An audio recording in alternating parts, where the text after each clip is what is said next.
Барлықтарыңызға сәлем. Бүгін восточный пирог пісіреміз. Дәмі күшті болып шығады, ал жасалу жолы тіпті оңай. Ең алдымен жұмыртқамызды салып, оған қантымызды қосып, бөлме температурасындағы жұмсақ сары майымызды қосып, қолмен немесе қасықпен араластырамыз. Енді разрыхителімізді қосып араластырамыз.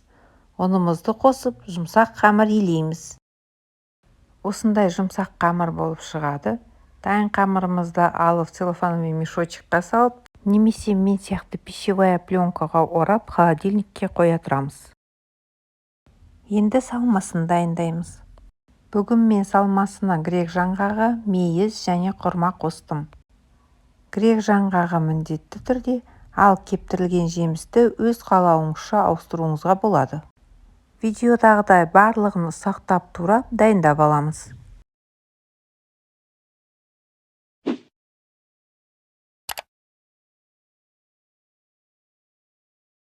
Енді пирог пісіретін формамызды дайындап аламыз. Яғни жақсылап формамызға майды видеода көрсетілгендей жағып аламыз. Менің формамның диаметрі 28 см.